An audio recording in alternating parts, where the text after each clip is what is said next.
हमें नया दिन दिया है। इसी तरह से परमेश्वर जब से पास्टर पार्क अमेरिका गए हुए हैं, CLF कॉन्फ्रेंस कर रहे हैं, लगातार हमें पास्टर पार्क से परमेश्वर जुड़ने लगा रहा है, उनके वचनों को सुनने को लगा रहा है। कल भी हमने परमेश्वर के वचन को सुना। जैसे यीशु ने कहा कि जो मुझ पर भरोसा करेगा वो उमड़ते उस सोते के समान होगा जो लगातार सोता से पानी उमड़ रहा है। तो इस CLF कॉन्फ्रेंस के ज़रिए भी लगातार हम लोग बहुत सारे वचनों को सुन रहा है। और पास्टर पार्क भी अमेरिका में जाने के बाद बहुत सारे VIP पास्टर्स को, बहुत बड़े बड़े लोगों को वहाँ पे मिल के सुसमाचार भी वो प्रचार कर रहे हैं, जिसकी वजह से हम भी इसमें शामिल होकर परमेश्वर के वचन को हम सुन रहे हैं। प्रिय, आपको पता है कि कल पास्टर पार्क ने क्या वचन प्रचार किया? कल शाम को उन्होंने कहा कि जैसे बाइबल में लिखा है कि यीशु ने कहा कि जगत के अंत तक मैं तुम्हारे साथ में हूँ। सचमुच में जगत के अंत तक यीशु हमारे साथ में है। मतलब आज भी यीशु हमारे साथ में है, कल भी है, परसों भी है। बहुत बार मुझे लग रहा था कि जब सब परिस्थिति अच्छी है तो फिर यीशु मेरे साथ में, लेकिन जब परिस्थिति अच्छी नहीं है तो यीशु मेरे साथ में नहीं है। लेकिन बाइबल के वचन के अनुसार मैं जगत के अंत तक मैं तुम्हारे साथ में हूँ। तो प्रियो, हम सब के साथ में यीशु मसीह जगत के अंत तक है। आज भी हम लोग पास्टर पार्क से परमेश्वर के वचन को हम सुनेंगे। मैं आप सबसे निवेदन करना चाहूँगा, जिन्होंने आपके वीडियोस को, आपके कैमरास को ऑन नहीं किए हैं, कृपया करके आपके वीडियोस को, कैमरा को ऑन करके इसमें हम सब लोग मिलकर शामिल हो जाइएगा। तो इस समय भी प्रार्थना करने के लिए हमारे बीच में पास्टर कल्याण परिषद है, जो नागपुर में सेवकाई करते हैं और नागपुर के CLF के कोऑर्डिनेटर भी है। तो आइए हम आज के पहला सत्र जो है उनके जरिए प्रार्थना में हम वो अगुवाई करेंगे। सभी को जय मसीह की। मेरे आवाज पहुंच रही है पास्टर?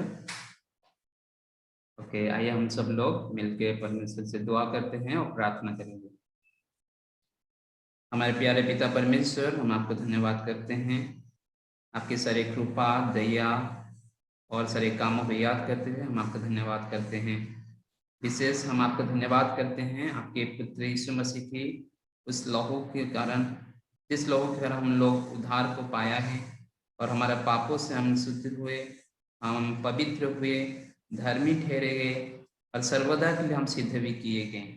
इसलिए हम आपकी कोटि कोटि धन्यवाद करते हैं परमेश्वर पिता। ये सच्चाई, हम लोग सच्चाई से हम बहुत दूर थे, लेकिन आपने आपके सेवक के जरिए, आपके कलीसिया के जरिए हमें ये सच्चाई को हमारा मन में विश्वास के तहत स्थापित किया और सारे प्रकार के सोच विचार से, सारे प्रकार की बंधन से, पापों से हमें स्वतंत्र किया। इसलिए हम धन्यवाद करते हैं प्रभु जी। लास्ट के दिनों से प्रभु हम लोग आपके सेवक से कंटिन्यू वचन सुन रहे हैं। अब हमारा मन में हमारा निश्चित था उद्धार की, जो कि हमारे मन में प्रभु स्थापित किया है, इसलिए धन्यवाद करते हैं। आज हमारे मन में बहुत सारे आशा है, भरोसा है और विश्वास को हम लोग पाया, इसलिए हम धन्यवाद करते हैं। आज भी हम लोग आखिरी सत्र में पहुंचे हैं परमेश्वर पिता। आज भी आपके सेवक के जरिए हमें बात करना चाहते हैं, इसलिए धन्यवाद देते हैं। जैसे आपने कहा परमेश्वर पिता, बुद्धि का अंत तक आप हमारे साथ हैं। ये एक ही वचन का अगर हमारा मन में सही रीति से विश्वास करते हैं, हमारे आत्मिक जिंदगी जीना भी बहुत आसान है, क्योंकि आप जब हमारा साथ है परमेश्वर पिता, परिस्थिति क्या भी हो, लेकिन आप में भरोसा करके हाँ परमेश्वर हम लोग जी सकते हैं। परमेश्वर पिता, इस समय बहुत सारे भाई बहन अभी तक जुड़े नहीं हैं। आप उन लोग को मन को चलाइए और उन लोग मन में बात कीजिए, ताकि वो लोग भी इसी सुबह का मीटिंग में शामिल होते हुए आपके वचन को सुने और मन में नया आशा, नया शांति और परमेश्वर का अपन मन में पाए। परमेश्वर पिता, आज के दिन की शुरुआत हम वचन से साथ करेंगे। आपके सेवक हमसे बात कीजिए। इस समय हमारे MCB और सारे इंटरनेट की परिस्थिति भी सभी को आपके हाथ में देते, क्योंकि सभी चीज़ों के लिए आप हमारे पिता परमेश्वर आपके अनुग्रह चाहिए। इसलिए आज की सुबह की सत्य की शुरुआत से अंत तक आपकी पवित्र आत्मा की अधीन में सबको आप चलाइए और आप हम सभी को मार्गदर्शन की आपकी महिमा होने दीजिए। सारे महिमा आपको देते हैं। प्रार्थना प्रभु यीशु मसीह के पवित्र नाम से करते हैं, आमीन। आमीन। बहुत बहुत धन्यवाद पास्टर जी। तो प्रियो, जैसे हर समय की तरह हम लोग हमारे स्क्रीन पे थियोलॉजी स्कूल के वीडियो के बारे में हम लोग देखते हैं। सचमुच में थियोलॉजी स्कूल एक ऐसा खजाना है जहाँ पे हम लोग ढेर सारे परमेश्वर को हम लोग को वचन को सुन सकते हैं और हम बुद्धिमान भी बन सकते हैं, क्योंकि बाइबल खुद ही में हर एक वचन बाइबल का बुद्धिमानी का वचन है। जो जब हम वचनों को सुनते हैं परमेश्वर के अलग अलग दास से, थियोलॉजी स्कूल में अलग अलग विषय के ऊपर वचन प्रचार किया जाता है। तो मैं आशा करता हूँ कि आप भी जिन्होंने अब तक थियोलॉजी स्कूल में एडमिशन नहीं लिया है, ये एक अच्छा मौका है। इस मौके को मत आप गवाइएगा और परमेश्वर के वचन को आप सुनिएगा। तो इसके बारे में एक छोटा वीडियो, प्रोमो वीडियो आपके स्क्रीन पे आप थियोलॉजी स्कूल के बारे में आप देखेंगे। थियोलॉजी स्कूलों की स्थापना यीशु मसीह के साफ सुसमाचार को प्रचार करने वाले लोगों को तैयार करने के लिए की गई। उन्हें बाइबल के सत्य सिखाने और परमेश्वर पर अटूट विश्वास बनाने के लिए डिजाइन किया गया था। मगर जैसे समय बीतता गया, थियोलॉजिकल संस्थाओं ने मनुष्य के विचारों को परमेश्वर के वचन के ऊपर रखा। अब समय है कठोर और सिद्धांतों पर आधारित थियोलॉजिकल पाठ्यक्रम के परे देखकर बाइबल के सच्चे अध्ययन की ओर लौटे, जो हमारे मन में विश्वास उभार कर हमारी आत्माओं को दृढ़ कर सकता है। गहरे व्याख्यान, दिलचस्प छात्र संचालित प्रोजेक्ट्स और छात्रों और अध्यापकों के साथ मन की संगति के द्वारा गुड न्यूज थियोलॉजी स्कूल वास्तविक, लचीला और किफायती वचन का सुव्यवस्थित अध्ययन प्रदान करता है। गुड न्यूज थियोलॉजी स्कूल एक ऐसी जगह है जहां भविष्य के सुसमाचार के प्रचारक पाप और निराशा में अटके हुए लोगों को यीशु मसीह की ज्योति का प्रचार करना सीखते हैं। आज ही रजिस्टर करें और जहां कहीं भी क्यों ना हो, मसीह के मिशनरी बने। जी हाँ प्रियो, जैसे थियोलॉजी स्कूल का वीडियो आपने देखा, आपको बता दूं कि ये 2 साल का कोर्स है जिसमें 4 सेमेस्टर है, हर एक सेमेस्टर 6 महीने के है और उसमें 2 एग्ज़ाम्स भी है, परीक्षा भी हमें देना है। तो ये बहुत अच्छी बात है कि जब हम परीक्षा भी देते हैं, क्योंकि उसके पहले हम परमेश्वर के वचन को हम सुनते हैं। तो इस तरीके से इस थियोलॉजी स्कूल को डिज़ाइन किया गया ताकि हम अपने घर पर बैठे बैठे, कहीं जाने की ज़रूरत नहीं, घर पर बैठे बैठे हमारे मोबाइल के पे या कि लैपटॉप पे, कंप्यूटर पे बैठ के हम लोग ये वचन को हम लोग सुन सकते हैं। आगे के कार्यक्रम के लिए हम प्रस्थान करते हैं कि आगे आने वाले दिनों में, नेक्स्ट मंथ, अगले महीने में जुलाई के 16 से 19 को युवाओं के लिए एक विशेष कार्यक्रम होने वाला है। असलियत में ये जो कार्यक्रम भी बहुत ही अच्छी तरह से युवाओं के लिए बनाया हुआ है, जिसका नाम है Siya, Christian youth association. Siya की तरफ से सिया ऑनलाइन कनेक्ट कैंप आपके स्क्रीन पे आप देख सकते हैं कि 16 से 19 जुलाई को ऑनलाइन कनेक्ट कैंप होने वाला है, जिसके वजह से बहुत सारे युवाएं इसमें शामिल हो सकते हैं। युवा एक ऐसी पीढ़ी है कि विशेष करके इन दिनों में लॉकडाउन की वजह से उनकी नौकरियां छूट गई है, पढ़ाई के बारे में बहुत समस्या हुई है। तो ये एक अच्छा पल है कि जहां पर युवा इकट्ठे हो सकते हैं, उनका मन भी ताज़ा हो सकते हैं परमेश्वर के वचन को सुनकर, और फिर एक साथ होकर उन लोग संगति भी कर सकते हैं।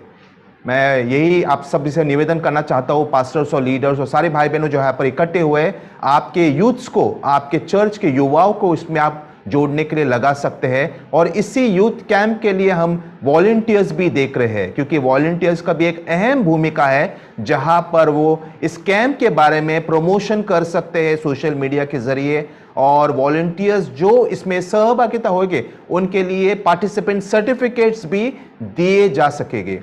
जैसे आप देख सकते हैं कि volunteers required, last date of registration जो है 16 जून 2021 को है। और वॉलंटियर्स वर्कशॉप, विशेष करके वॉलंटियर्स वर्कशॉप भी रखा गया है 17 से 19 जून के बीच में। ये 3 दिन का जो वॉलंटियर्स वर्कशॉप है, आपके स्क्रीन पे आप देख सकते हैं वॉलंटियर्स रोल्स क्या होगा, organisation, programme development, design, reporter, ये सारे वॉलंटियर्स के रोल इसमें होंगे।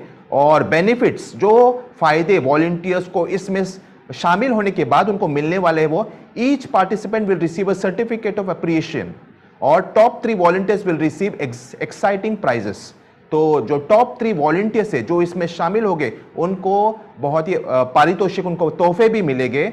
तो मैं आशा करता हूं कि जल्दी से जल्दी आपके यूथ्स भी एज अ वॉलंटियर के तौर पे इसके लिए अप्लाई कर सकते हैं। अप्लाई करने के लिए जो रजिस्ट्रेशन लिंक है उसके ऊपर www.siaindia.info/register, इस लिंक पे जाके आप अप्लाई कर सकते हैं वॉलंटियर्स के लिए और पार्टिसिपेंट दोनों के लिए।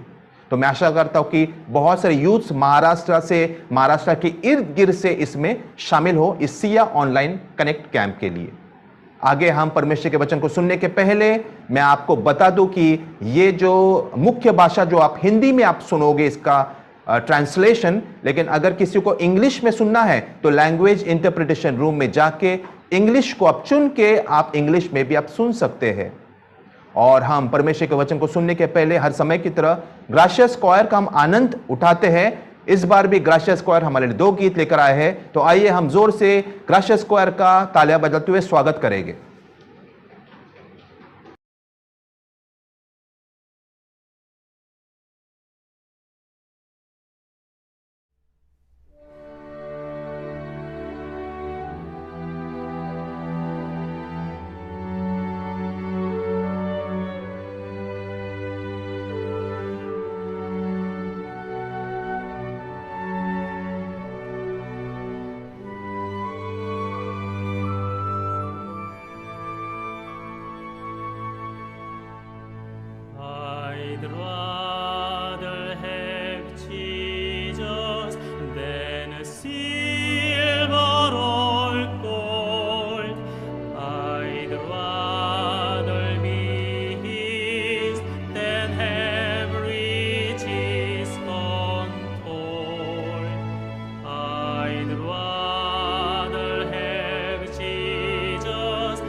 राशस कौर के सुंदर परफॉर्मेंस के बाद अभी परमेश्वर के वचन को सुनने का समय है।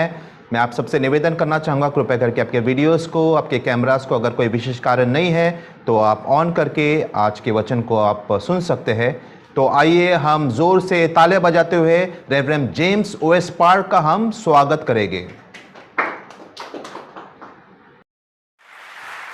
안녕하십니까. सभी को नमस्ते। मुझे लगता है कि आप इस संगीत में खो गए हैं। तो आइए चलिए अभी हम परमेश्वर के वचन में जाएंगे। हम दूसरे राजाओं के 4 अध्याय को खोलेंगे। दूसरे राजाओं के 4 अध्याय के 1 वचन से आगे हम पढ़ेंगे।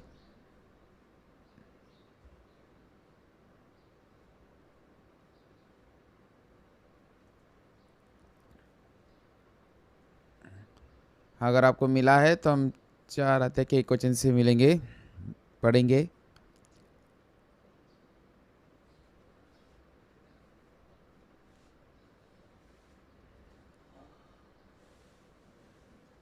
जब आप पुलपिट पे आते हैं तो बहुत सारी चीज़ें होती है करने के लिए। आपको नोट्स खोलने पड़ते हैं, आपको बाइबल खोलना पड़ता है, आपको पानी पीना पड़ता है, टाइम देखना पड़ता है, और आपको अनुवादक को देखना पड़ता है, आपको भी देखना पड़ता है। लेकिन ये बहुत ही आनंद भरा है। मैं 4 अध्याय के 1 वचन से आगे पढ़ूंगा। भविष्यवक्ताओं के चेलों की पत्नियों में से एक स्त्री ने एलिशा की दोहाई देकर कहा, तेरा दास मेरा पति मर गया और तू जानता है कि वह यहोवा का भय मानने वाला था, पर जिसका वह कर्जदार था वह आया है कि मेरे दोनों पुत्रों को अपने दास बनाने के लिए ले जाए।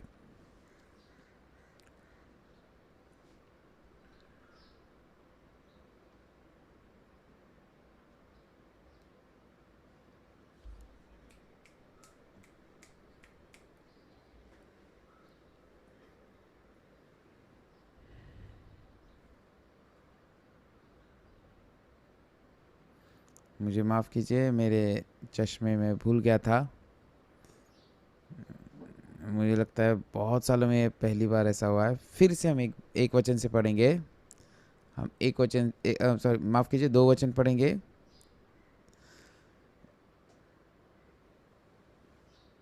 एलिशा ने उससे पूछा, मैं तेरे लिए क्या करूं? मुझे बता कि तेरे घर में क्या है। उसने कहा, तेरी दासी के घर में 1 हांडी तेल को छोड़ और कुछ नहीं है।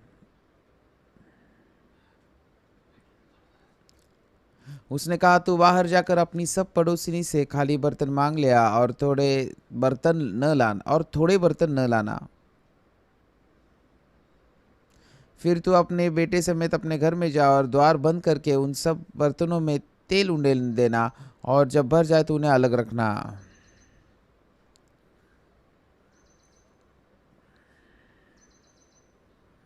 तब वह उसके पास से चली गई और अपने बेटों समेत अपने घर जाकर द्वार बंद किया।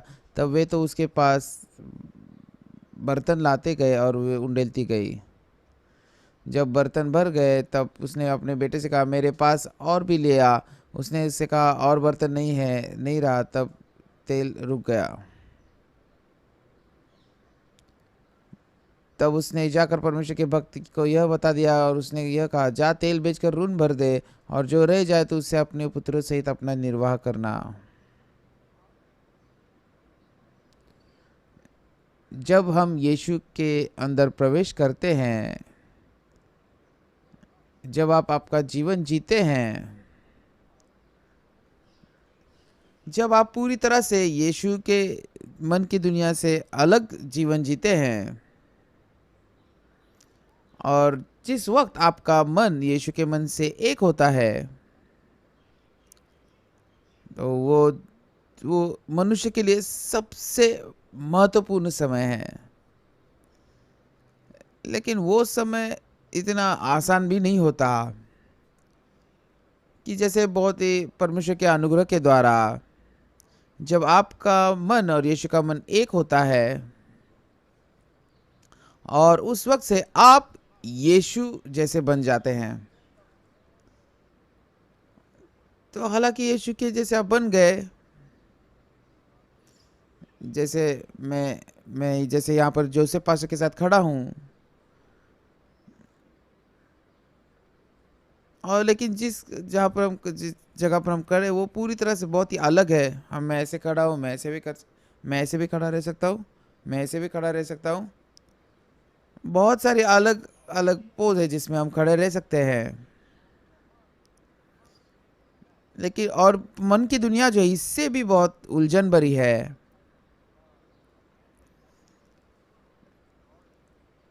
तो जैसे हालांकि हम जिस दुनिया में जीते हैं, बहुत सारे दुनिया में अलग अलग लोग हैं, लेकिन जब वो समय आता है जब आप यीशु के साथ एक मन होते हैं, आप कोई भी क्यों ना हो, आप यीशु बन जाते हैं।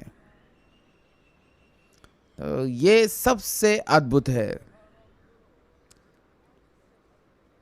लेकिन बहुत सारे लोग इस सत्य को नहीं जानते। तो जैसे जैसे आप, हालांकि आपको पासेस बताते हैं, आप सुनते हैं, नहीं सुनते, लेकिन हमारी सोच और यीशु की सोच और जो आपकी सोच जो आपको प्रचार कर रहा है उससे भी बहुत अलग है। हालांकि आपका मन कहीं और चलाया जा रहा हो, लेकिन जब जब आपका मन यीशु के साथ एक होता है,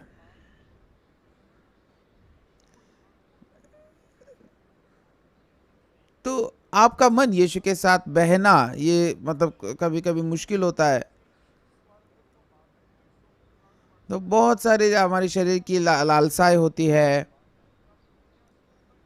हमें लगता है यार सच में ये आत्मिक जीवन बहुत ही मुश्किल है। तो लेकिन जब लोग यीशु के मन के साथ एक होते हैं, वो समय बहुत ही अद्भुत होता है। कल हम फिलाडेल्फिया गए थे, और वो तो चैपल था, बहुत ही बड़ा था, लगभग वहाँ पर 500 लोग इकट्ठा हुए थे। तो मुझे माफ़ कीजिए, मैं अभी थोड़ा मतलब बूढ़ा हो गया हूँ, तो कभी कभी मैं भूल जाता हूँ। तो जैसे आज सुबह मैंने देखा कि मेरे चश्मे को मैं ढूंढ रहा था, तो मैं कह रहा था हंगजू हंगजू, वो इतना बाइबल में देख रहा था क्योंकि मेरे चश्मे हंगजू के पास थे। तो लेकिन मैंने जाकर वो ले लिए। तो इस तरह से हमारे जीवन में ऐसी चीज़ें होती रहती है। एक दिन मुझे एक सिस्टर का फ़ोन आया, उनके पति को कैंसर हुआ था और वो मतलब मरने ही वाले थे। और मैंने उनके पति से बात की, मैंने उन भाई से बात की, ब्रदर आपने खाना बहुत खाना चाहिए। सबसे अच्छा तरीका कैंसर से बाहर आने के लिए एक ही है, मतलब दवाइयाँ भी अच्छी है, ठीक है, महत्वपूर्ण है, और ऑपरेशन करना भी महत्वपूर्ण है, लेकिन परमेश्वर के दुनिया में तो इम्यून सिस्टम जो होती है, रोग प्रतिकारक शक्ति जो होती है, वो आपके बीमारी के ऊपर जीतती है। तो मतलब सबसे तेज़ी से अगर आपको किसी बीमारी से बाहर आना है तो आपकी रोग प्रतिकारक शक्ति अच्छी होनी चाहिए। तो कभी कभी आप दवाई खाकर बीमारी से बाहर आते हैं, या फिर कभी कभी ऑपरेशन करके बीमारी से बाहर आते हैं। लेकिन ऐसा भी हो सकता है कि मतलब दवाई भी अच्छी होती है ऑपरेशन करने से। तो दवाई खाने से अच्छा है कि अगर आपकी रोग प्रतिकारक शक्ति को आप बढ़ाएं, तो जैसे वो खून की कोशिकाएं होती है जो ये हमारे इम्यून सिस्टम रोग प्रतिकारक शक्ति में काम करती है, उसके लिए आपको बहुत खाना खाना पड़ता है। तो सच में जो बहुत सारे लोग जो बीमार होने के बाद पॉरेज खाते हैं, लेकिन सच में वो पागल लोग होते हैं। तो सच में इसलिए बहुत सारे लोग मैंने सुना है कि पूरी पॉरेज खाते हैं। वो मैं हमेशा सबसे कहता हूँ आपने खाना खाना चाहिए, ज़्यादा खाना खाना चाहिए। तो मैंने उस ब्रदर से कहा तुमने खाना खाना चाहिए, ठीक है? तो उसने कहा हाँ। तुमने इतना तेजी से खाने की ज़रूरत नहीं है, सिर्फ इतना सा चावल खाओ और लगातार उसको चबाओ और पूरी तरह से उसको चबा चबा कर पूरी तरह से पतला करके उसे निगल जाओ। अगर तुमने उसे थूक दिया तो आप तुम्हारी फिर इम्यून सिस्टम जो है रोने लगेगी, मालिक क्यों तुमने वो खाना फेंक दिया, मुझे क्यों नहीं दिया। तुम्हारी इम्यून सिस्टम रोने लगेगी। लेकिन लोगों का मन ऐसा नहीं है। मुझे फ़ोन आया और मैंने बहुत ही अच्छे से उनको समझाया आपने ज़्यादा खाना खाना चाहिए, और कैंसर के पेशेंट ने ज़्यादातर खाना अच्छा खाना चाहिए। तो उसने कहा ठीक है। मैंने 3 दिन के बाद फिर से फ़ोन किया तो उन्होंने कहा कि पास्टर उन्होंने फिर से खाना बाहर थूक दिया। तो मैं उस भाई के मन को सच में भरना चाहता था। आप पास्टर है ना, तो आप डॉक्टर है, ये क्या बात कर रहे हैं आप। अगर ये आपको कैंसर होता तो क्या आप ऐसा कर पाते। तो वो इस तरह से सोच रहे थे, हालांकि वो मरने की कगार पर है। हाँ, मैं क्यों खुद को फोर्स करूँ खाने के लिए, मुझे खाना पसंद नहीं है। माफ़ कीजिए, लेकिन थोड़े दिनों के बाद वो भाई मर गया। और एक पेशेंट था जो उसी हालत में था, उनका नाम है सिस्टर यूनुक, उनको कैंसर हुआ था। और एक हफ्ते में एक बार मैं उनके साथ वीडियो चैट करता था। तो एक दिन मैंने देखा कि उनका जो चेहरा था पूरी तरह से मतलब नाराज नजर आ रहा था। मैंने कहा सिस्टर क्या हुआ है। उन्होंने कहा पास्टर मैं खाना नहीं खा सकते। मैंने क्यों, क्या आपके पास खाना नहीं है। नहीं, खाना तो बहुत है, मैंने कीमोथेरेपी की है, इसकी वजह से मेरा मन बहुत ही कड़वा हो जाता है, इसलिए मैं खाना खा नहीं सकती। मैं हंसने लग गया। पास्टर आप क्यों हंस रहे हैं। सिस्टर आपने मुझे हंसाया ना। मैंने कब हंसाया। आपने हंसाया। कब। कैंसर पेशेंट जो होता है, अगर वो उसका मुंह कड़वा होकर अगर वो खाना नहीं खाता है, ये सच में हंसने वाली बात है। हालांकि आपका मुंह कितना भी कड़वा क्यों ना हो, आपने खाने को आपके गले के अंदर ढकेल दिया तो आपकी इम्यून सिस्टम बढ़ेगी। तो मैंने एक भाई को बताया था, लेकिन उसने खाना नहीं खाया, उसने बाहर फेंक दिया और वो मर गया। और जैसे यूतुकुस यूतुकुस जो खिड़की में बैठा था, अगर वो अंदर गिरता तो वो उसे कुछ नहीं होता था, लेकिन तीसरे माले से वो पीछे गिर गया, वो नीचे गिर गया, इसलिए वो मर गया। तो इसलिए तुम्हारे खाने को तुम्हारे गले के अंदर गिरने दो। तो सिस्टर ने कहा हाँ आप सही है। और सिस्टर ने मेरे बात को बहुत अच्छे से सुना। कि आपके पास कौन सी भी सोच क्यों ना हो, ये पास्टर ने कहा है तो मुझे सुनना चाहिए। तो ये मेरे लिए बहुत ही अद्भुत था, इसलिए मैं उस सिस्टर से मिला और सिस्टर बहुत ही सेहतमंद बन गई। तो मैंने कहा आपने कैसे खाना खाया। मैं तो मतलब जैसे मैं मरने वाली थी। तो फिर तो जब मुझे पता नहीं था तो मैं खा नहीं पाती थी कड़वे मुंह की वजह से।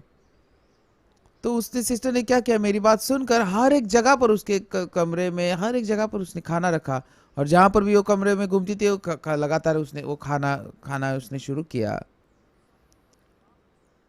तो हालांकि कुछ चीज़ें ऐसी होती जो फ़ायदेमंद नहीं लगती, और कुछ लोग ऐसे होते हैं जो एक ही चीज़ करना चाहते हैं।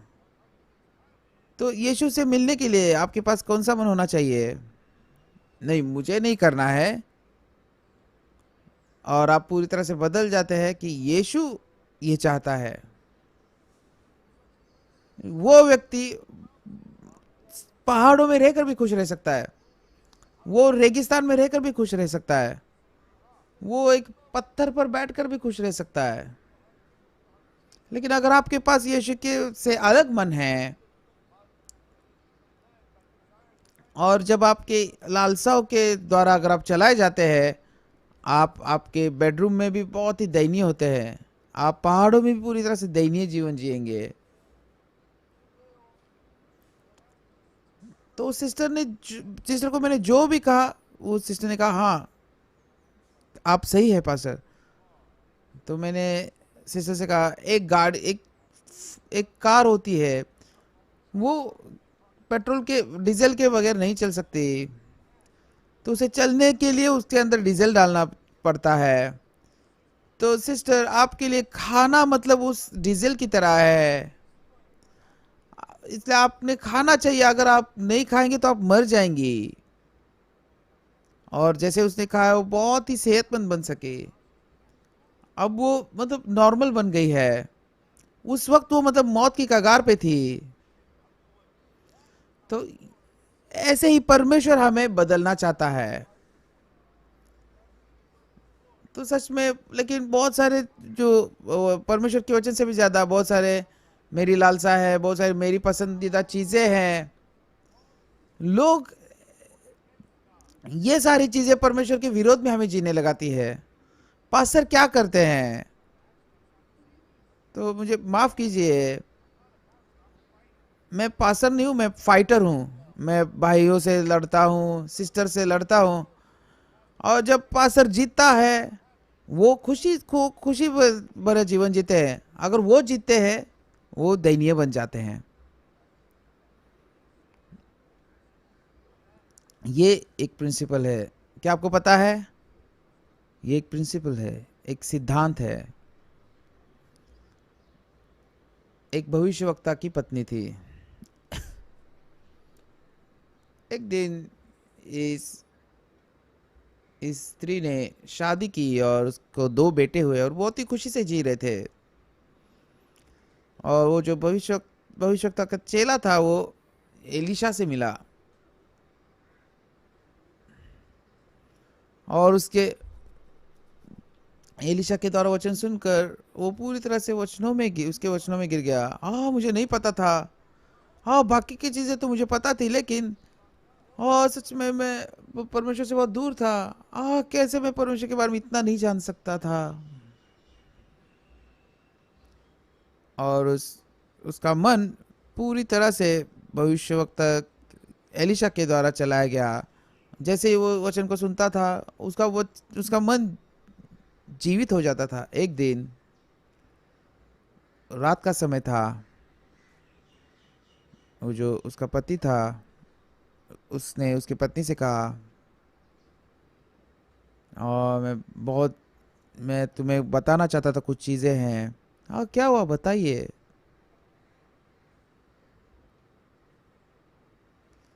मुझे पता है तुम शायद जानती हो, लेकिन जब मैं एलिशा के द्वारा वचन को सुनता हूँ, और मैं पता चला कि मैं कितने मूर्ख रीति से मैंने जीवन को जिया, और मुझे लगा कि मैं सिर्फ एक आसान जीवन जी रहा हूँ, लेकिन मैं सच में परमेश्वर के मन को नहीं जानता था। तो मैंने जो जीवन जिया वो परमेश्वर के बाहर था। तो परमेश्वर के बाहर मैंने खुशी को ढूंढा, परमेश्वर के बाहर मैंने आनंद को ढूंढा, परमेश्वर के बाहर मैंने खुशी को ढूंढा। तो मुझे नहीं पता था कि मैंने क्या गलत किया। लेकिन जब मैं एलिशा भविष्यवक्ता से मिला, सच में मुझे पता चला कि कितना बुरे रीति से मैं जिया परमेश्वर के बाहर। तो जैसे मैं उस वचन को मैं स्वीकार करूंगा, और अगर मैं उस वचन के अनुसार चला जाऊंगा, तो फिर मेरा मन परमेश्वर के मन की तरह बन जाएगा। और परमेश्वर की बुद्धिमानी मेरी बन जाएगी और परमेश्वर की शक्ति मेरी बन जाएगी और फिर परमेश्वर का प्रेम भी मेरे तक मुझ तक पहुंच सका। तो क्यों अगर हम ऐसे नहीं जिएंगे? तो क्या हुआ हमारे हमारे कपड़े इतने अच्छे नहीं हैं? तो क्या हुआ हम अच्छा खाना नहीं खा सकते? लेकिन मैं बहुत ही धन्यवादित हूँ। तो उसकी पत्नी मतलब जैसे शॉक हो गई। और सच में वो ये बहुत ही गहराई से बातें कर रहे हैं। तो उसने कहा, मैंने तय किया है कि मैं मिशनरी स्कूल में जाऊंगा और तुम मेरी पत्नी हो। अगर तुम मुझे भेजना नहीं चाहती तो मैं नहीं जाऊंगा, लेकिन मैं जाना चाहता हूँ। मैं ज़्यादा से ज़्यादा परमेश्वर के वचन को सुनना चाहता हूँ। मैं वचन को सुनना चाहता हूँ। मैं परमेश्वर के करीब रहना चाहता हूँ।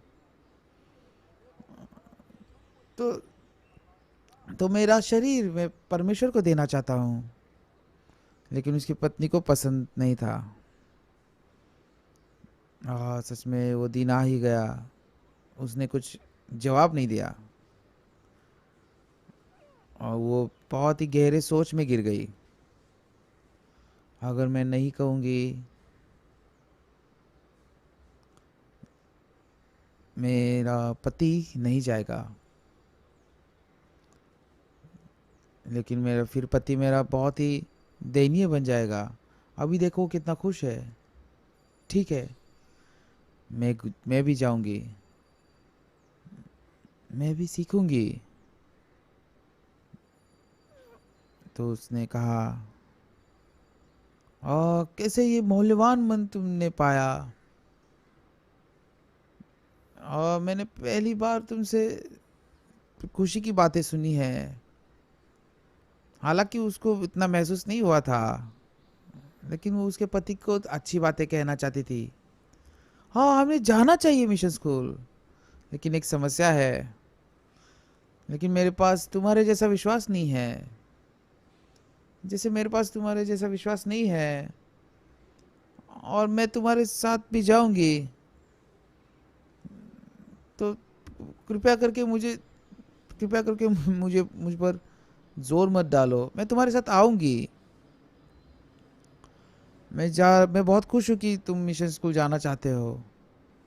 तो हालांकि उसके मन में वो तो नहीं था, क्योंकि वो जानती थी कि उसका पति नहीं सुनेगा और वो जाना चाहता है। तो इसलिए, लेकिन वो अपने पति से अच्छी बातें करना चाहती थी। तो उसने ऐसी बातें की जो उसके मन में नहीं थी। तो उसका पति बहुत ही आश्चर्यचकित हो गया। हाँ, बहुत बहुत धन्यवाद। मुझे नहीं पता था तुम्हारे पास ऐसा मन है। हाँ, सच में मैं तुम्हारे प्रति गलत था। मुझे नहीं पता था तुम भी परमेश्वर से इतना प्रेम रखती हो। चलो एक साथ जाते हैं। तो जाकर एक साथ आत्मिक जीवन जीते हैं, परमेश्वर के बारे में सीखते हैं। और फिर वो मिशन स्कूल में गए। और उस वक्त से लेकर वो जो पति थे हर रोज़ जैसे बदलने लगा। वो परमेश्वर के वचन को सुनता था, बाइबल पढ़ता था।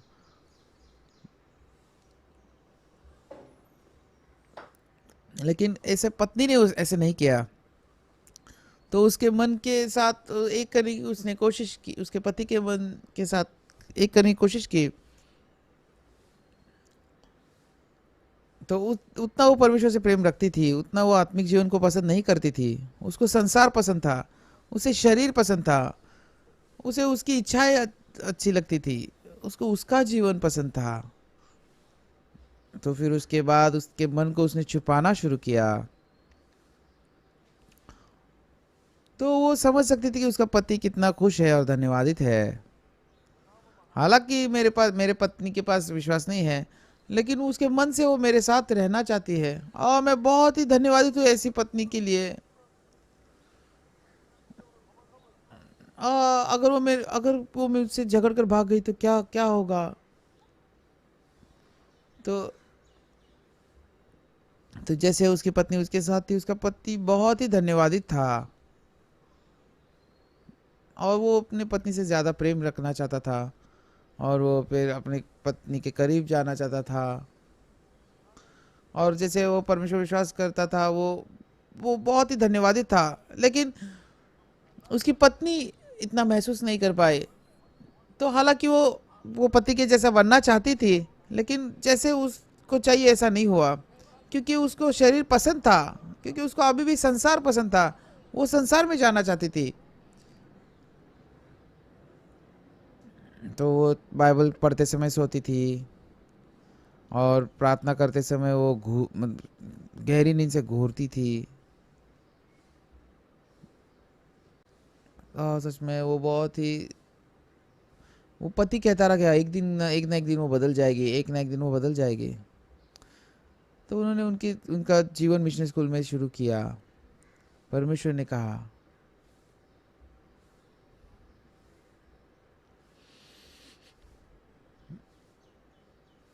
परमेश्वर ने सोचा तो कैसे मैं वो ऐसा करूं कि उसकी पत्नी भी उसके पति की तरह एक मन हो जाए। कितना अच्छा होगा कि मतलब उसका मन भी पति की तरह विश्वासु बन जाए। तो मैं ये इसे कैसे करूं? सच में अगर वो इस आनंदकालीन जीवन को पाएगी तो कितना अच्छा है। तो उसके लिए परमेश्वर को काम करना पड़ा, तो ताकि उसके द्वारा उसके मन को वो बदल सके। लेकिन वो जो पत्नी थी उसको बहुत संसार पसंद था, वो उसको शरीर पसंद था। तो मतलब बहुत ही उसको तकलीफ होती थी उसके पति के पीछे जाने के लिए। माफ कीजिए, मैं उस सिस्टर के, हमारे चर्च की सिस्टर के बारे में बात नहीं कर रहा।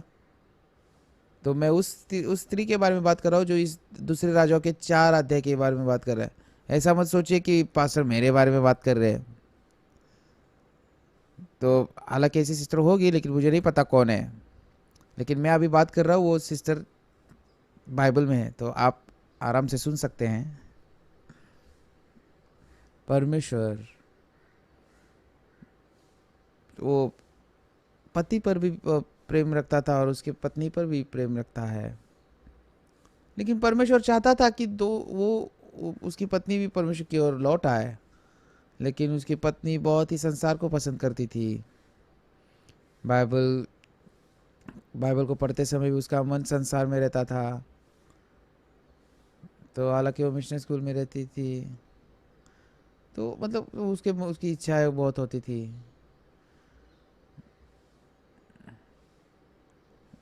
तो हालांकि वो मिशन स्कूल में रहते हुए भी उस शरीर से वो बाहर नहीं निकल पाई।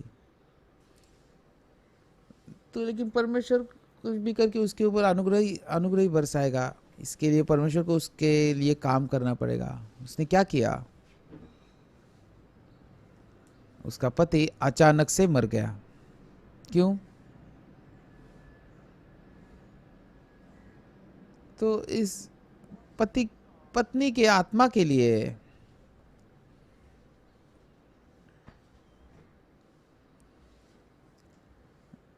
तो मतलब अगर देखा जाए तो उसके साथ ऐसा नहीं होना था। तो लेकिन उसके लिए जो उसको पति के मन के जैसा उसका मन हो,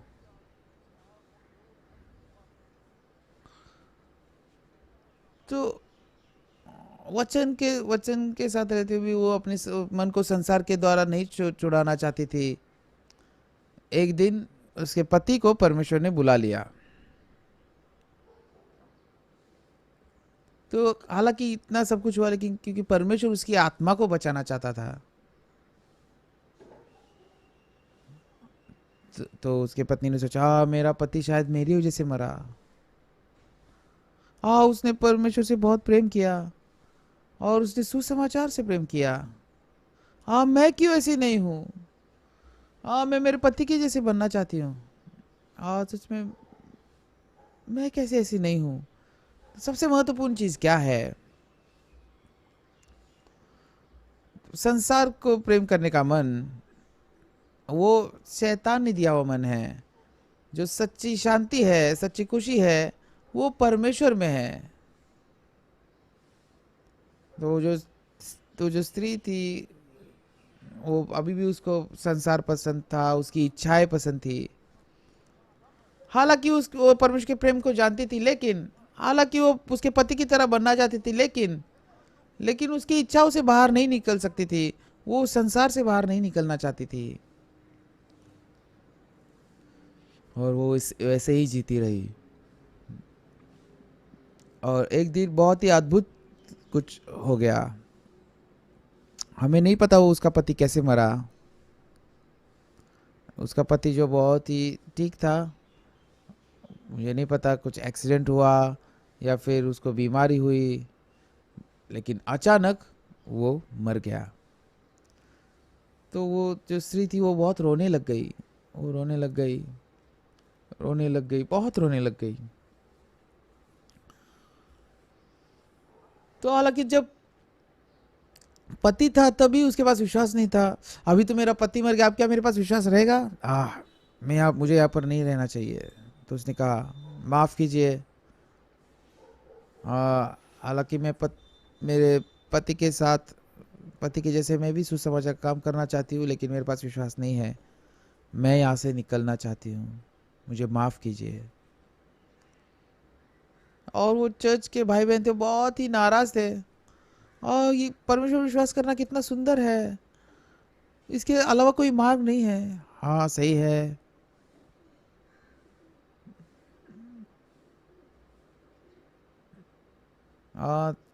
तुम्हारे जो बच्चे हैं, बेटे हैं, वो पिता की तरह है। हाँ कोई बात नहीं, मैं उनकी से ख्याल रखूंगी, ठीक है, अच्छे से। उनके अच्छे से उनको बड़ा कर आप उनको परमेश्वर के सेवक बनाना। हालांकि मुझे अभी भी विश्वास पाना है, लेकिन मेरे पास विश्वास नहीं है। मैं इसमें अच्छी नहीं हूँ, मुझे मेरे लिए बहुत ही बोझ है। मैं यहाँ से चली जाऊंगी तो ही अच्छा है। हालांकि हम समझ सकते हैं, लेकिन आप तुम्हारे बेटे को बढ़ाकर उसके उसके पिता की तरह बना सकते हैं। लेकिन उसने नहीं सुना और वो चली गई। मैं मेरे बेटों को बढ़ा सकती हूँ, मैं उनकी शादी करवा सकती हूँ, और अच्छे से खुशी से रह सके ऐसे मैं कर सकती हूँ। और मैं बहुत ही पैसा कमाऊंगी, और मैं पैसे इकट्ठा करूंगी।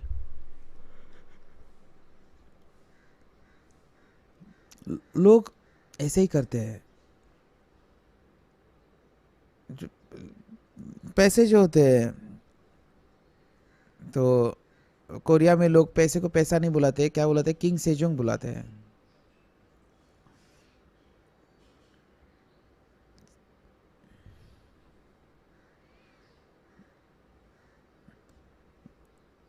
तो जो किंग सेजोंग जो राजा था कोरिया का, उसके जो पत्नी का बिल होता था, उसके बिल तो उसका जो बिल होता था उस 5 गुना ज़्यादा होता था। तो अगर वो बाहर गए, तो राजा अगर $10 $10 की चीज़ अगर खरीदता था, तो रानी जो होती थी उसकी पत्नी $50 का चीज़ें खरीदती थी। तो जैसे उनके उसके जैसे ये जो चेले की पत्नी थी, उसको बच्चों को बेटों को बड़ा करने के लिए उसे काम काम करना पड़ता था, बहुत ही वो मेहनत कर रही थी। हाँ मैं मेरे बेटों को अच्छे से बढ़ाऊंगी, मैं मेरे बेटों को बहुत ही वो पैसे कमा कर अच्छे से उनकी देखभाल करूंगी। तो तो लोग जो जो बिजनेस करने वाले लोग होते हैं, वो क्या कहते हैं जब आप ऐसे आम लोगों को देखते हैं? वो पैसों को नहीं देखते। और जो व्यापार करने वाले, जो बिजनेस करने वाले लोग होते हैं, तो वो मतलब न दिखने वाले पैसे को भी वो देख सकते हैं। क्या आपने ऐसी बात सुनी है? तो उनको देखते, वो न दिखाई देने वाला पैसा वो दिखाई देता है बिजनेस करने वालों को। तो ये जो स्त्री थी, तो उसे लगा कि वो बहुत ही पैसे कमाएगी, लेकिन उसने बहुत ही बड़ा कर्जा लिया और उसने व्यापार शुरू किया, लेकिन वो नाकाम रही। वो ऐसा ही होगा। और कोई बात नहीं, मैं दूसरा और एक बिजनेस करूँगी। फिर से उसने कर्जा निकाला, फिर से उसने बिजनेस शुरू किया, वो भी उसमें भी वो नाकाम हो गई। क्यों? क्योंकि वो परमेश्वर के ऊपर निर्भर नहीं रहना चाहते थे, वो उसका जीवन जीना चाहती थी। उसको लगा कि मैं बहुत ही अच्छे से जीवन जी लूंगी। हमारे चर्च में एक पति पत्नी है, वो सिस्टर मेरे घर पे आई और फिर उसके बाद लगभग 1 महीने के बाद उसने उद्धार को पाया। और एक दिन वो मुझसे मिलने आई और उसने बताया कि कैसे उसने उद्धार को पाया। तो उसने कहा कि 2 साल पहले उसका तलाक हुआ है। तो मैंने कहा क्यों आपने तलाक लिया? नहीं, मेरे पति के साथ मेरा मन एक नहीं होता, इसलिए मैंने तलाक ले लिया। तो मैं हंसने लग गया। नहीं पास्टर, आप उसके साथ रह कर देखिए। मैं क्यों तुम्हारे पति के साथ रहूं? मैं मेरी पत्नी के साथ रहूंगा ना। तो मैंने पूछा,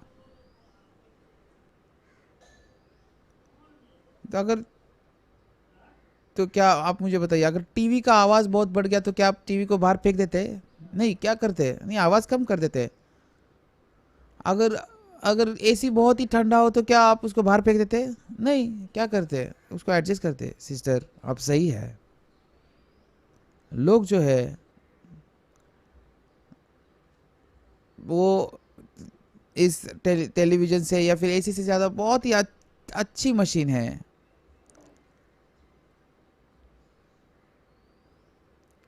तो अगर लोग मनुष्य के साथ तुलना की जाए तो टीवी और एसी बहुत ही सस्ते हैं और वो हम उसको एडजस्ट कर सकते हैं। लेकिन मनुष्य को भी एडजस्ट किया जा सकता है, लेकिन आप नहीं जानते। तो मैंने उसे कहा कि जाकर अब तुम पति के साथ फिर से एक साथ रहो। और उनके बच्चे बहुत ही खुश हुए और उनके बच्चे बहुत ही खुश हुए। और एक दिन उसके पति मेरे पास आए। हाँ, मैं आपको पता है पास हमने तलाक क्यों लिया? हाँ, मुझे आपके मन एक नहीं है ना। सच में मुझे लगा कि मैं उसके बगैर बहुत ही अच्छे से जी सकूंगा। आपको पता है मेरी पत्नी कैसी है? वो मुझसे 5 गुना ज़्यादा अच्छी है। हम तलाक लिए बिना नहीं रह सकते, लेकिन वो फिर से एक रहने लग गए। वो बहुत ही खुशी से रहने लगे। तो जैसे वो एक बार उन्होंने तलाक लिया, फिर सब वो एक हो गए, बहुत ही अच्छे से जी रहे हैं। और सच में मतलब तलाक लेने से पहले अगर वो इस तरह से जीते तो कितना खुशी से रहते। और सच में वो तलाक लेने से पहले ये चीज़ होती तो कितना अच्छी होती। लेकिन अभी वो जब मैं उनको देखता हूँ बहुत ही खुशी से वो जीवन जीते हैं। और जहाँ यहाँ पर जैसे ये जो चेले की पत्नी, उसने सारे पैसे खो दिए और उसको इतना कर्जा हो गया कि उसके जो बेटे थे वो लगभग वो गुलाम बनने वाले थे। अगर ये दोनों बच्चे अगर मतलब उनको वो अगर गुलाम के तौर पर चले जाएंगे, अगर वो दोनों बेटों को भी खो देगी तो किस मन से वो जिएगी? तो कित हालांकि कितना लोग भी उसको कहे, लेकिन उसकी चिंताओं की वजह से उसके पास कोई मार्ग नहीं है जिसके द्वारा वो कर्जे को चुका सकती है। और उसके बच्चे भी पूरी तरह से गुलाम ही बन सकते हैं। और फिर उसके बाद उसने अपने मरे हुए पति के बारे में शिकायत की और फिर उसने मतलब खुद के बारे में तकरार की, क्योंकि जो कुछ भी वो करना चाहती थी उसके पास कोई मार्ग नहीं था। और फिर उसका मन धीरे धीरे बदलने लगा। तो उस वक्त जब वो ऐसे परिस्थिति में वो एलिशा को ढूंढते हुए गई, क्योंकि उसे लगा था कि वो अच्छा कर पाएगी, लेकिन कुछ अच्छा नहीं हुआ। उसको लगा वो कर सकेगी, लेकिन वो नाकाम हो गई और उसके पास कोई मार्ग भी नहीं था। तो लोग जब ऐसे परिस्थिति में आते हैं तब परमेश्वर को ढूंढते हैं।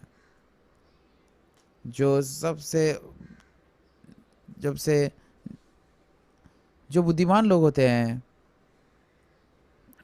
वो बहुत ही कम रूप से परमेश्वर के लिए मन खोलते हैं।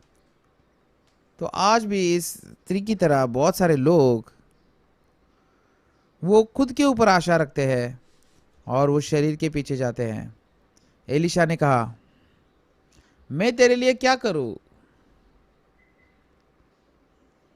तू तू बता, तेरे घर में क्या है? उसने कहा, तेरी दासी के घर में एक हांडी तेल को छोड़ और कुछ नहीं है। एलिशा ने कहा, तू बाहर जाकर अपनी सब पड़ोसिनी से खाली बर्तन मांग लिया और अपने बेटों के साथ उसको इकट्ठा कर और द्वार बंद करके सब बर्तनों में तेल उंडेल देना। तो जब आप इसको सोचेंगे तो मतलब ये वो बेकार सी बात लगती है।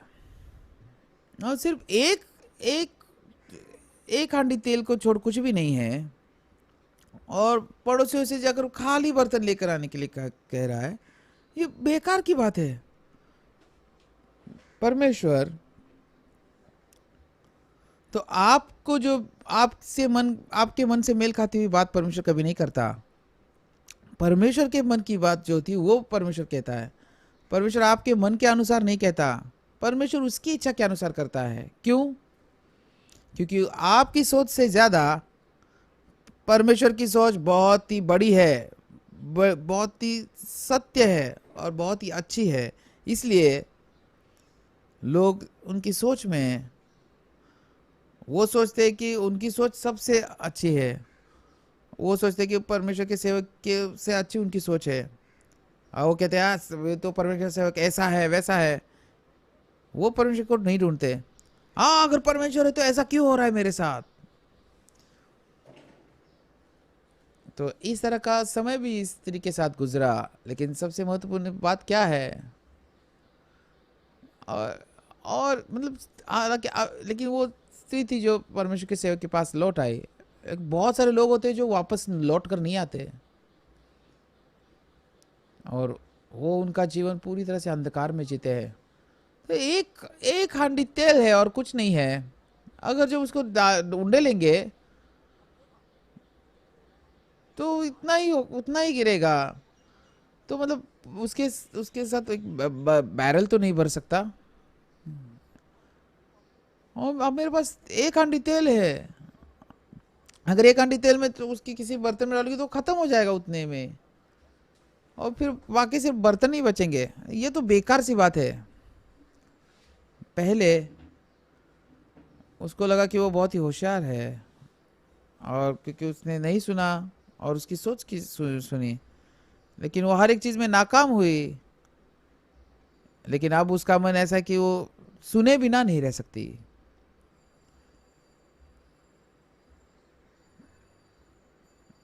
तो जैसे उसने कहा उसकी तरह से उसने किया और उसके पूरे कमरे को उसने बर्तनों से भर दिया। और फिर और उसके बेटों के साथ वो जो तेल है उसको उंडेलने लग गई। माँ, बच्चे ने कहा, माँ ये तो लगातार तेल बहते जा रहा है। एक बैरल भर गया फिर भी ये तेल बहते जा रहा है। फिर उसकी माँ ने कहा, ये सही है, परमेश्वर बहुत बहुत धन्यवाद। वो घमंडी स्त्री थी, वो इतनी हट्टी स्त्री थी।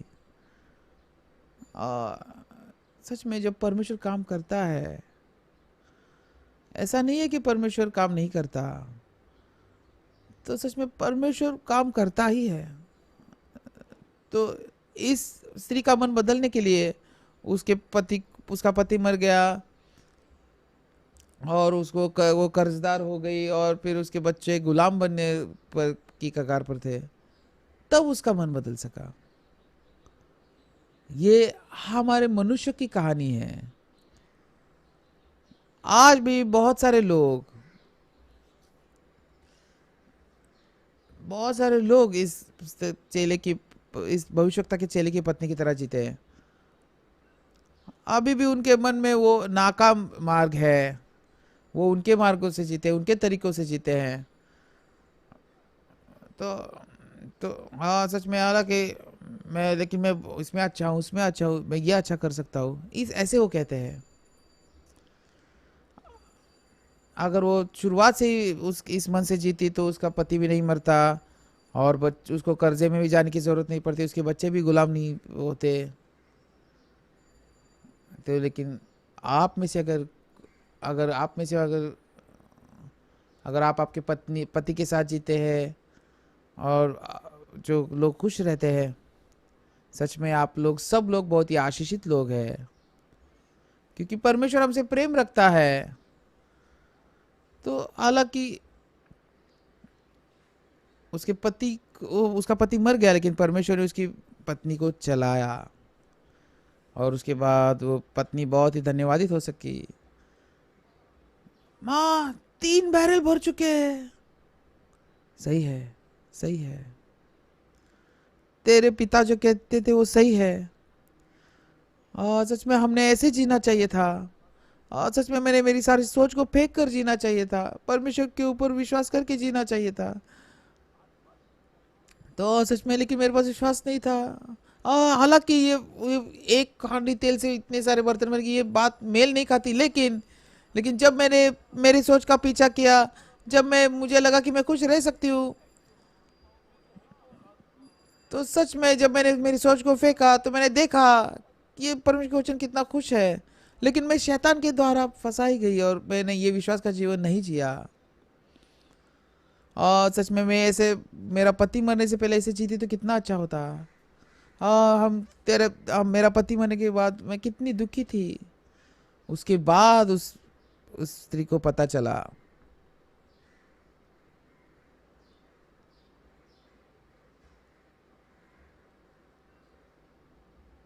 तब उसने जाकर परमेश्वर के भक्त से बता दिया। उसने कहा, जा तेल बेचकर ऋण भर दे, और जो कुछ रह जाए उसे तो अपने पुत्रों सहित अपना निर्वाह करना। तो हालांकि इसने ऐसा करना ही चाहिए ना। तो परमेश्वर का सेवक कह रहा है उसने क्या करना चाहिए। लेकिन पहले वो कितना उसके वचन को कितना बोझ भरा क्यों लेती थी? क्यों पहले वो विश्वास नहीं कर पाती थी? क्यों वो उसके वचन के पीछे नहीं जा पाई? आज भी बहुत सारे लोग बहुत ही अलग है। मैंने उस ब्रदर से कहा, ब्रदर आपने खाना खाना चाहिए। मैंने उसके एक एक करके सारी चीजें बता दी। पास्टर वो फिर से खाना फेंक रहे हैं, खा नहीं रहे हैं। तो उस ब्रदर का मन कैसा था? पास्टर पाक, आप एक पास्टर है, आप डॉक्टर नहीं हैं, और आप कह रहे हैं मुझे खाना खाने के लिए। आप तो ऐसा कह सकते कि आपको कैंसर नहीं हुआ ना। अगर मेरी परिस्थिति में आकर आप देखेंगे तो क्या आप खा सकेंगे? ऐसे वो सोच रहे थे। माफ कीजिए, कुछ समय के बाद वो ब्रदर मर गए। मेरा मन बहुत ही टूट गया। लेकिन सिस्टर किम यूनुक, जो कुछ भी मैं कहूँ, जैसे कि तैसा उसने विश्वास किया। जब मैं उससे डैलस में मिला तो मैंने किम यूनुक सिस्टर से पूछा, सिस्टर आप कैसे मेरे शब्द को जैसे कि तैसा स्वीकार कर पाई? आपको पता है उस सिस्टर ने क्या कहा? तो मेरे पास अभी कुछ मेरे पास मतलब ऐसी चीज़ों के लिए झगड़ने का समय नहीं था। मैं मर रही थी। मतलब वो एक ही स्थिति थी। मुझे माफ़ कीजिए, जो ब्रदर जो मर गए, मुझे नहीं पता किसकी वजह से वो मर गए,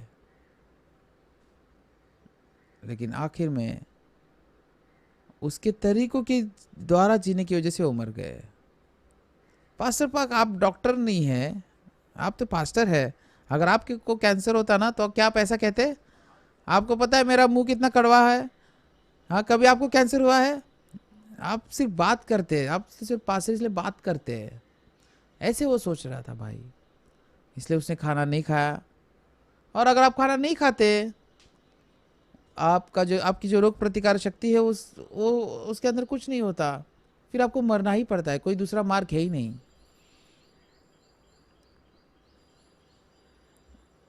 तो हालांकि अगर आप बीमार है तो आप सिर्फ पोरेज खाना ये ठीक नहीं है। तो एक चम्मच चावल खाना, और 1 चम्मच चावल खाइए और उसको लगातार चबाते रहिए। उसको पूरा पतला बनाकर आप खाएंगे तो हालांकि 1 घंटे के लिए अगर आप खाते रहेंगे, कितना खाएंगे 1 घंटे में आप? कितने कितने कितने कितने चम्मच खा सकते हैं? अगर आप 24 घंटे ऐसे खाते रहे, कितने खाएंगे? आप बहुत सारा चावल खा सकते हैं। सही है, सही है। हम बहुत बार शैतान के द्वारा फंसाए जाते हैं। हम कहते हैं हमारे पास विश्वास नहीं है, हाँ मैं मुझे नहीं होगा, हाँ मैं ऐसे ही जी सकता हूँ। तो सिर्फ हमने उस सोच को फेंकना है। लेकिन लोग सोचते हैं कि ये सही सोच है और इस सोच के पीछे जाते हैं। परमेश्वर के वचन से ज़्यादा लोग उसके शरीर के पीछे जाने की कोशिश करते हैं। कल हमने फिलाडेल्फिया में कॉन्फ्रेंस लिया। वो एक कॉमन चर्च है, लगभग 500 लोग वहाँ पर आए थे। कल रात पास्टर पाक पांगवान उन्होंने बहुत ही अच्छे से अनुवाद किया। हालांकि मैंने गलत भी कहा, उन्होंने सही अनुवाद किया। तो मैं बहुत ही फास्ट बात कर रहा था कि उन्होंने बहुत ही अच्छे से अनुवाद किया, तो इसलिए मैं शुरुआत से लेकर अंत तक बात कर सका। और जो 500 लोग थे जिन्होंने मेरी वचन को तो उन्होंने वो जो 500 लोग थे उन्होंने मेरी बात नहीं सुनी, बल्कि जो पास्टर जो से बात करे थे उन्होंने वो बात सुनी। सही है ना? हाँ सही है। उन्होंने पापों की क्षमा को पाया, वो आनंदित हुए।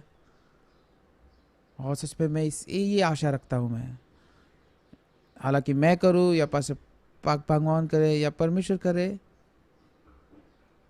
जब वचन आपके मन में जाता है, जो कुछ भी सोच आपके मन में क्यों ना हो, तो सारे उस सोच को वो मार डालता है। और वो परमेश्वर का वचन है, और वो परमेश्वर है, और वो वचन आपको चलाता है। तो वो परमेश्वर हमारे अंदर है। तो जैसे ये चेले की पत्नी है, वो कहती थी मैं अच्छी हूँ, मैं कुछ भी कर सकती हूँ, हाँ मैं मेरे साथ ऐसा नहीं होगा, हाँ ये ऐसा नहीं होगा, हाँ मेरे पास विश्वास नहीं है, मैं नहीं कर सकती, मैं सिर्फ ऐसे ही जी सकती हूँ। मुझे पता है मुझे आपका मन पता है, आपका मन भी ऐसा ही है ना? तो हम इस चेले की पत्नी की तरह, जिसका पति मर गया, हर एक चीज़ में वो नाकाम हो गई, और उसके 2 बेटे गुलाम होने के कगार पर थे, उस स्थान पर उसकी अपनी सोच को फेंक कर परमेश्वर के वचन के पीछे जाकर, अगर ये उसके पहले अगर हुआ होता,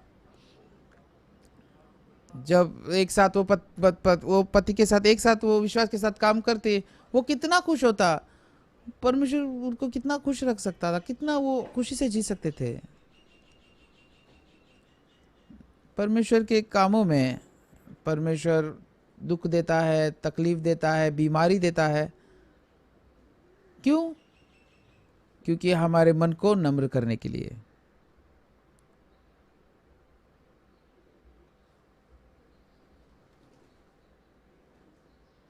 गई बार पहली बार हमने ईस्टर की सभा को ऑनलाइन किया,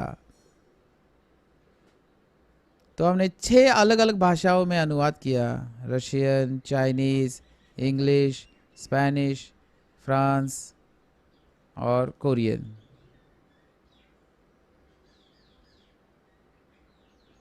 हर एक सेशन के लिए लगभग 20 लाख लोग आए थे। मैं विश्वास नहीं कर सका।